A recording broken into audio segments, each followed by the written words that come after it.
आज के समय में बहुत सारी खोज किए जा चुके हैं, जैसे थॉमस एडिसन ने लाइट बल्ब का आविष्कार किया, न्यूटन ने लॉज ऑफ मोशंस की खोज की। नमस्ते दोस्तों, स्वागत है आप सबका मेरे इस चैनल पे। आज हम कुछ ऐसी ही खोजों के बारे में बात करेंगे जिनकी खोज वेस्टर्न वर्ल्ड से कई वर्षों पहले की गई थी। बढ़ते हैं अपने पहले खोज की ओर। भारत में कई किताब है, उन्हीं में से एक है अगस्त्य संहिता। अगस्त्य संहिता ऋषि अगस्त्य द्वारा 4000 बीसी में लिखा गया था। इसमें कई चीजों जैसे कि इलेक्ट्रिसिटी, इलेक्ट्रोप्लेटिंग और बैटरीज की बात की जाती है। अगस्त्य संहिता में एक श्लोक है। ये श्लोक स्टेप बाय स्टेप डिस्क्राइब करता है कि कैसे एक बैटरी बनाया जा सकता है। इसके अकॉर्डिंग आपको एक मटका लेना है, उसमें CuSO4 डालना है, उसके ऊपर एक कॉपर प्लेट रखना है, उसके ऊपर वेट सोडास रखना है और उसके बाद जिंक पाउडर डालना है और उसके बाद मर्क्यूरी डालना है। इस मटके में आपको 2 मेटल प्लेट्स डालने हैं। इस ऊर्जा को मित्र वरुण शक्ति कहा जाता है। आज हम यही एनर्जी को इलेक्ट्रिसिटी बोलते हैं। ये 2 चार्जेस से प्रोड्यूस होता है, मित्र और वरुण। आज हम इसे एनोड और कैथोड के नाम से जानते हैं। इस रिएक्शन से पानी को प्राण वायु और उड़ान वायु में स्प्लिट किया जा सकता है। प्राण वायु है ऑक्सीजन और उड़ान वायु है हाइड्रोजन।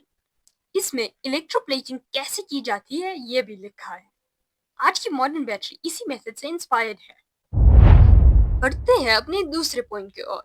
हम्पी के विरूपाक्षा मंदिर में पिनहोल थियरी को एक प्रैक्टिकल मेथड से दिखाया गया है। वहाँ पे एक कमरा है जो मंदिर के डायरेक्टली आगे है। उसमें एक होल है जो मंदिर को फेस करता है। इसे हम पिनहोल थियरी देख सकते हैं। जब लाइट इस होल से पास होता है तो मंदिर का एक इन्वर्टेड इमेज वॉल पर दिखाई देता है। ये बहुत अमेजिंग है, स्पेशली क्योंकि ये मंदिर 7th सेंचुरी CE में बनाया गया था। चलते हैं तीसरे खोज की ओर। ये खोज कई सालों से हनुमान चालीसा में छुपा था। हनुमान चालीसा को तुलसीदास जी ने 16वीं सदी में लिखा था। उसमें एक पंक्ति है, युग सहस्त्र योजन पर भानु लील्योथाई मधुर फल जानू। इसमें छुपा एक फॉर्मूला है और इसका अर्थ ये है कि युग को अगर सहस्त्र से मल्टीप्लाई किया जाए और उसके बाद एक योजन से मल्टीप्लाई किया जाए तो हमें सन और अर्थ के बीच का डिस्टेंस पता चल जाएगा।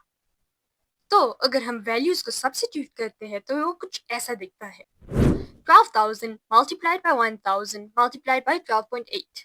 इससे हमें मिलता है 153.6 मिलियन किलोमीटर्स। नासा के अकॉर्डिंग ये डिस्टेंस 149 मिलियन किलोमीटर्स है। ये दो वैल्यूज काफी क्लोज है। सोचिए इन्होंने ये इतने सालों पहले कैसे कैलकुलेट किया था जब आज की जैसी टेक्नोलॉजी नहीं थी। ये सारी बातें हमें ये बताती है कि कई वर्षों पहले हमारे पास बहुत नॉलेज, स्किल्स और टेक्नोलॉजी थी जो आज हम भूल चुके हैं। समय आ गया है कि हम फिर से हमारे इतिहास और नॉलेज को लर्न करें। आपको अगर ऐसा कुछ पता हो तो कमेंट में जरूर बताना। तो दोस्तों, आपको ये वीडियो कैसा लगा मुझे कमेंट्स में जरूर बताना, और वीडियो अच्छी लगी तो इसे लाइक और शेयर करना मत भूलना। For more such amazing content, subscribe to my channel.